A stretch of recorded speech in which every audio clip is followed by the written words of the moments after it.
روم کے بادشاہ کے دربار میں ایک دن حاتم طائی کی سخاوت کا ذکر ہوا۔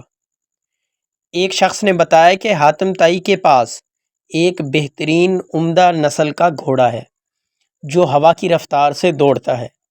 خوبصورت اتنا ہے کہ جو بھی اسے دیکھتا ہے اس کی تعریف میں رطب اللسان ہو جاتا ہے۔ حاتم طائی کی تعریف سن کر بادشاہ بولا، دوستو آج کی ویڈیو میں ہم بات کر رہے ہیں حاتم طائی کی، جس کی سخاوت بہت زیادہ مشہور تھی۔ اگر آپ چینل پر نئے ہیں تو آپ سے درخواست ہے چینل کو سبسکرائب کر لیں اور بیل آئیکن پریس کر دیں تاکہ ہر نئی آنے والی ویڈیو سب سے پہلے آپ تک پہنچ سکے۔ بادشاہ بولا، جب تک کسی آدمی کو آزمایا نہ جائے اس وقت تک اس کے بارے میں کوئی رائے قائم کرنا خلاف عقل و شعور ہے۔ بادشاہ نے وزیر سے کہا کہ تم خود جاؤ اور حاتم طائی کی سخاوت کے بارے میں ہمیں معلومات فراہم کرو اور کسی ایسی چیز کا مطالبہ کرو جو اس کی نظر میں سب سے زیادہ قیمتی ہو۔ دربار میں ایک درباری نے کہا، حاتم طائی کے لیے سب سے زیادہ عزیز اور سب سے زیادہ قیمتی تیز رفتار ایک گھوڑا ہے۔ بادشاہ کو درباری کی یہ بات پسند آئی اور اس نے وزیر سے کہا کہ تم خود حاتم طائی کے پاس جاؤ اور اس سے خود گھوڑا مانگو۔ اگر وہ گھوڑے کا اظہار کر دیتا ہے تو حاتم طائی یقیناً سخی ہے۔ روم سے چلا ہوا یہ وفد منزلیں طے کرتا ہوا رات کے وقت حاتم طائی کے گھر پہنچا۔ جس وقت یہ وفد وہاں پہنچا موسلا دھار بارش ہو رہی تھی۔ گھپ اندھیرے میں بادلوں کی گرج ماحول کو خوفناک بنائے ہوئے تھی۔ ایسے خراب موسم میں گھر سے نکلنا بھی ممکن نہیں تھا۔ مہمانوں کی تواضع کرنا امر محال اور مشکل تھا، لیکن حاتم طائی نے میزبانی کا حق ادا کیا اور مہمانوں کی تواضع، آرام و آسائش کا پورا انتظام کیا۔ دسترخوان پر لذیذ بھنا ہوا گوشت کھا کر مہمان خوش ہوئے اور انہوں نے اپنے اندر سفر کی تھکان کی جگہ توانائی محسوس کی اور گہری نیند سو گئے۔ صبح کے وقت بارش تھم چکی تھی، فضا گرد و غبار سے صاف تھی، درخت دھلے ہوئے تھے، آکسیجن گھونٹ گھونٹ اندر اتر رہی ہے۔ ناشتے کے دوران وزیر نے مہمان نوازی اور اظہار تشکر کے بعد اپنے آنے کا مقصد بیان کیا۔ کہا، ہمارے بادشاہ کو آپ کے گھوڑے کے بارے میں بہت کچھ بتایا گیا ہے۔ گھوڑے کی تعریف سن کر بادشاہ چاہتا ہے کہ آپ اپنا گھوڑا بادشاہ کی خدمت میں نظر کر دیں۔ وزیر کی بات سن کر حاتم افسوس کے ساتھ ہاتھ ملنے لگا اور بہت افسردہ ہو کر بولا، اگر آپ گھوڑا ہی لینے آئے تھے تو یہ بات آتے ہی مجھے بتا دینی تھی، لیکن اب میں مجبور ہوں، اس لیے کہ میرا پیارا گھوڑا اس دنیا میں نہیں ہے۔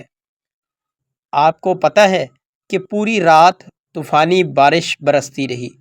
میرے لیے یہ ممکن نہ تھا کہ چراگاہ یا گاؤں سے ضیافت کے لیے کوئی جانور منگوا سکتا، لہٰذا میں نے گھوڑے کو ذبح کر دیا اور اس کا بھنا ہوا گوشت دسترخوان کی زینت بن گیا۔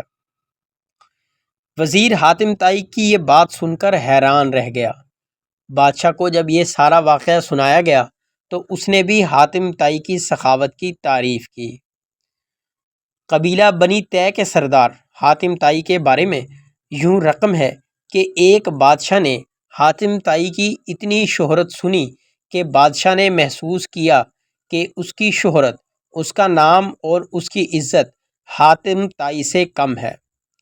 بادشاہ کا دل بغض و عناد اور حسد سے بھر گیا۔ اس کے دل میں یہ وسوسہ در آیا کہ جب تک حاتم زندہ ہے مجھے حاتم سے زیادہ عزت اور شہرت نہیں ملے گی۔ تخریبی ذہن کو استعمال کر کے اس نے ایک مفسد، چالاک، جنگ پسند، لالچی اور کینہ طبیعت شخص کو اس بات پر مامور کیا کہ وہ حاتم کو قتل کر کے اس کا سر لے آئے۔ کرائے کا قاتل بے رحم شخص اپنے ترکش کو تیروں سے بھر کر تیز دھار تلوار کو میان میں رکھ کر اس ملک کی طرف روانہ ہو گیا جہاں حاتم طائی رہتا تھا۔ حاتم طائی کے علاقہ میں پہنچ کر اس شخص کی ایک خوش گفتار، خوش مزاج اور پرسکون شخص سے ملاقات ہوئی۔ یہ شخص کرائے کے قاتل کو مسافر سمجھ کر اپنے گھر لے گیا اور اسے پیار، خلوص اور اس کی تواضع کے ساتھ ساتھ ہر طرح سے اس کی نگہبانی کی۔ کرائے کا قاتل دیکھ کر ہو گیا۔ دوسرے دن مہمان نے جب رخصت ہونا چاہا تو خوش گفتار اخلاق میزبان نے اصرار کیا کہ مہمان ابھی چند روز اور قیام کرے، مزید خدمت کرنے کا موقع دے۔ کرائے کے قاتل کے دل میں میزبان کی تکریم اور بڑھ گئی۔ اس نے کہا کہ مجھے ایک ضروری کام درپیش ہے، اس لیے میں زیادہ دیر نہیں ٹھہر سکتا۔ میزبان نے کہا کہ آپ مجھے وہ کام بتا دیں، شاید میں آپ کی کچھ مدد کر سکوں۔ قاتل نے رازداری سے کہا کہ بادشاہ نے مجھے حاتم طائی کو قتل کرنے کا حکم دیا ہے، اس کے سر پر بڑا انعام مقرر کر دیا ہے۔ اگر آپ حاتم طائی کو جانتے ہیں تو مجھے اس کا پتہ بتا دیں۔ یہ سن کر میزبان مسکرایا اور خندہ پیشانی کے ساتھ جھک کر کہا، میں حاتم طائی ہوں، آپ اپنا کام شوق سے پورا کر سکتے ہیں، کیونکہ اگر یہ کام اسی وقت نہ ہوا جس وقت ہم یہاں موجود ہیں تو لوگ اس کے بعد مزاحمت کریں گے اور آپ انعام سے محروم رہ جائیں گے۔ حاتم کر قاتل دہشت گرد اپنے میزبان کے پیروں میں گر گیا۔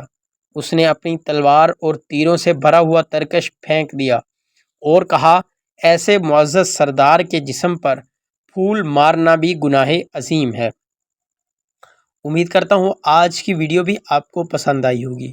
آپ سے درخواست ہے چینل کو سبسکرائب کر لیں اور بیل آئیکن کو ضرور پریس کر دیں۔